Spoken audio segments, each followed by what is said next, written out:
So the Black Phone, it is a new horror movie that is out right now, starring Ethan Hawke. It's also directed by Scott Dickerson and written by C. Robert Cargill. This movie takes place in the 80s. Yeah, it's the 80s, right? Or is it the late? Yeah, early 80s, late 70s, something like Yeah, that. kind of I think it's early. like 81 or something like that. Yeah, early. Or no, actually, I think it's the 70s because they're talking about going to see Texas Chainsaw Massacre. So it's Oh, the that's right. '70s. So it's a movie that takes place, a horror film takes place in the '70s with a little bit of a supernatural bend to it. And the kind of one of the big kind of villains of this movie is Ethan Hawke, who plays this man in the mask who is going around abducting these different kids in this neighborhood, which really plays into a fear that was kind of big and very much back in the '80s and the '70s that started to really emerge. I mean, it's still a big fear now, but a lot of that abductions of children, serial killers that were in their kind of heyday that you saw a lot in the '70s and the '80s, the people like Bundy and Manson and John Wayne Gacy and people like that. So it really kind of plays in that fear. And then Scott Derrickson, who is a guy who is 55 years old, did grow up in this age, in the age of the '70s. So I heard an interview with C. Robert Cargill of saying how much reflective of his time growing up. You know what I mean, was brought into this movie because this movie is based on a Joe Hill, who is the son of Stephen King. It's based on a short story written by him, and they kind of had to kind of come into it because when you read the short story, it really is just mostly the boy gets kidnapped and then it's him being held, and then that's kind of it's really mainly the kind of last act of the movie that's the short story. So I had to kind of come in and add more stuff to it, add more characters to it, add more kind of arcs to different things in this, which I think fleshed it out a lot more. I will say with this movie, first of all, I will praise the two young actors of this. The two young actors, the actor who is the character of Finney, who's played by Mason Thames, is his name.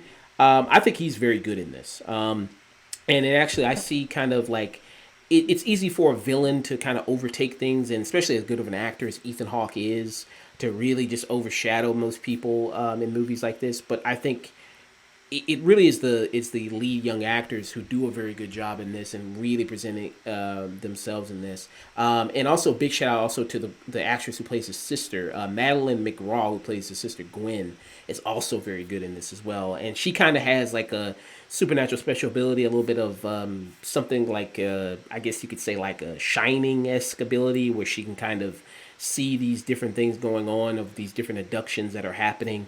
Um, that kind of comes in here. I also think she's fantastic in this as well, and so many great scenes.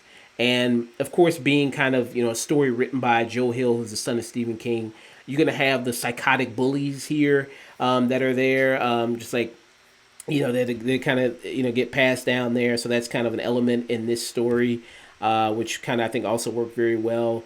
And there's some harsh bullies. They even beating up the like the sister, beating up the sisters. Like one great moment there, where they're just beating the shit out of him, and then beat the shit out of his sister who tries to help him. I mean, it's just damn. I mean, it's just vicious. But I think a lot of great stuff in this movie. Ashley, what were kind of your thoughts on the film? Yeah, I'm gonna kind of echo a lot of what you said. I think definitely, I think the kids did a really good job, especially the two main actors. There's some of the dialogue in the beginning at first took like a little bit of getting used to, and it's more because it's along the lines of that kind of like, oh, we're gonna have 10-year-old kids speaking dialogue that sounds like they're 40-year-olds, where it's like they're Okay. all the kids are wise beyond their years, sort of dialogue in how they're speaking, which I don't necessarily mind or think is a bad thing. I actually tend to kind of dig that as a tone, but it took a little bit to center myself in the film as it was doing that. But what there are like a few scenes in particular, especially with the young girl, where she just like delivered a powerhouse performance that it's just like absolutely kind of like heartbreaking and heart wrenching. It's like both kind of existing in an abusive family home and trying to support each other amongst a father that's basically like drinking himself stupid and then only when he's not beating them. And it's I almost feel like it's unfair to like constantly bring up Stephen King when talking about Joe Hill because like he's a great writer in his own Yeah. right, and he goes by Joe Hill for an obvious reason. So it's like he's not just always like the Stephen King, progeny guy, so he can have his own unique identity and as an author, and he is a great horror author in his own right.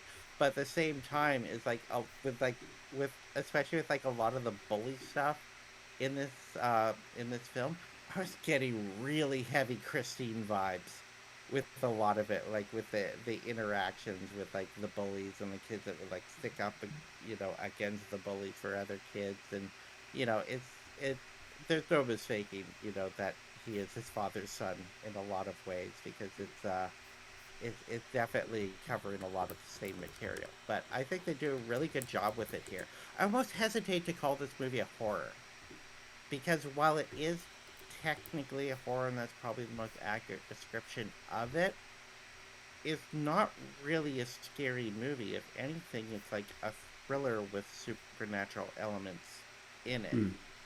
Okay. In the same way that you would almost like hesitate to call The Dead Zone a horror movie, because it's Okay. really not much of a horror movie. And so I think that's kind of where this movie lives. Like, there's a few kind of like big jump scares in the movie, and they get kind of telegraphed, but that's the only time that it really kind of like approaches what I would call horror. The rest of the time, it lives in very much kind of like a heavy, um, tense, psychological suspense thriller area. And it works really well at that. And one of the things that I love the most about the movie is the entire thing is constructed as basically slowly, piece by piece, laying these little pieces on the board, knowing that it is basically going to pay off every single one of those pieces in the last 5 minutes. And even if you see it coming that that's what they're doing, by the time you get to that moment where all of the dominoes are falling one after another, and because they've been set up so well in advance, it is hard for it to not feel like fulfilling as hell. And as a result, like the last 5-10 minutes of this movie are just like incredibly exhilarating, and just pays off everything in the movie that came before. I I think my only real problems with the movie is there's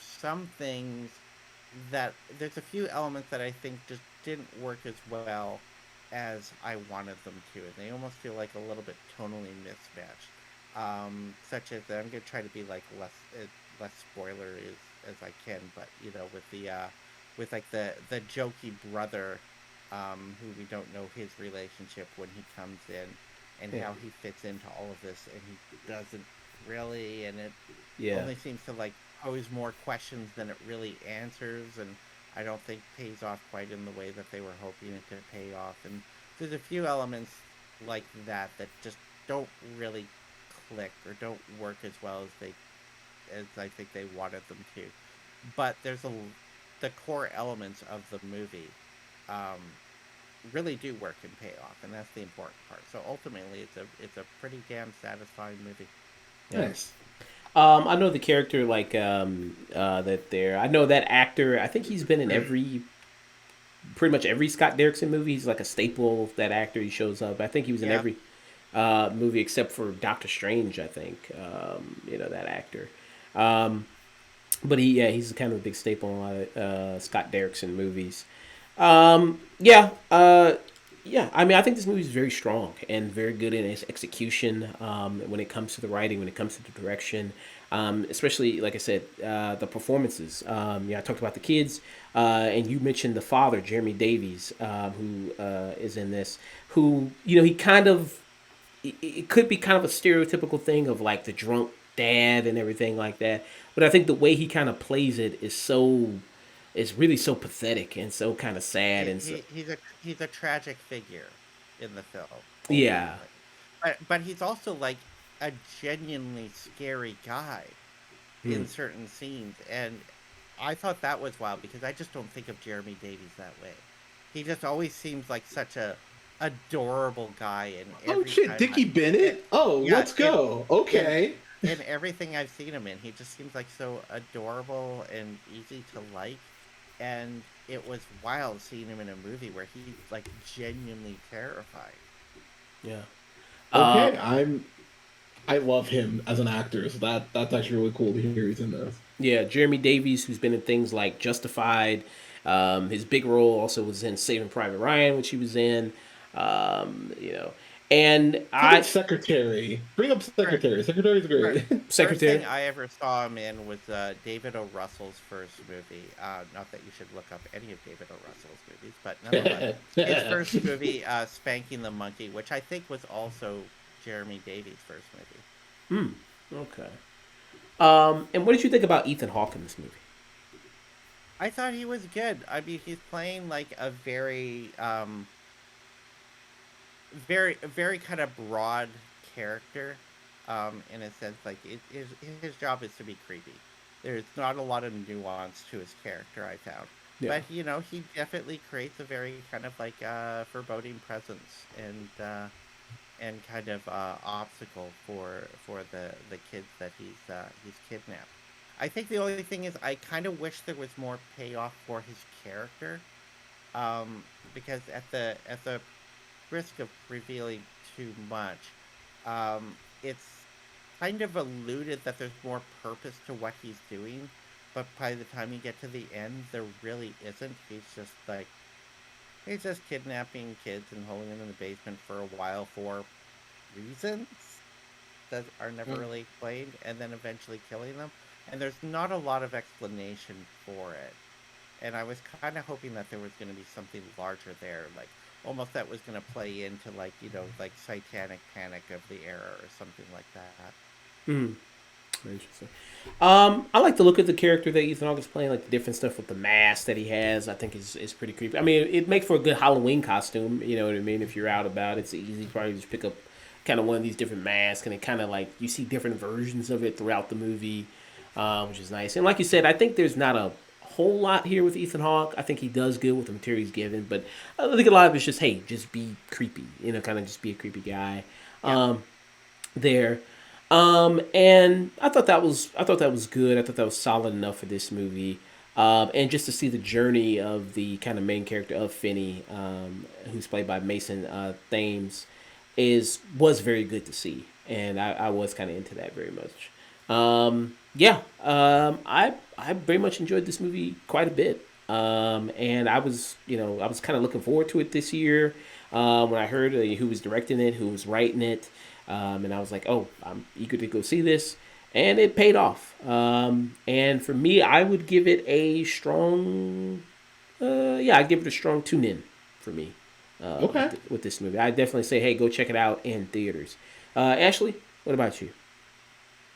yeah, pretty much the same. I can't remember what I graded it on Letterboxd. Something probably like 3 or 3.5 on Okay. Letterboxd. I tend to be pretty conservative with my star ratings out of 5. Um, it was definitely good. I think it's definitely worth seeing. Um, if you can still see it in theaters, I think that's probably worth it, especially if you can go and see it with an audience, because movies like this are always more fun with an audience that's into it. Um, but if not, I imagine it's probably going to be on digital pretty soon. But Mm. yeah, it's definitely worth checking out. Especially if you like this type of film, if you like the filmmakers' other films like oh god, Sinister. um, Sinister. Yes, blanking on the title. Thank you. If you like their stuff like Sinister, then I think you're really gonna dig this. Mm. Okay. Yeah, yeah, yeah. I very much enjoyed it. So that was the Black Phone. Did you want to stick around, Ashley, for Elvis or like? Actually, I've got my kid waiting to go watch a movie, so I think I will skip out and let you guys cover Elvis. But Okay. it has been a blast being on and chatting movies with y'all. It's a lot of fun. Thank you, Ashley, Ashley. so good to see you. Absolutely. Yeah. All right. Catch y'all later. All right. Take care. All right.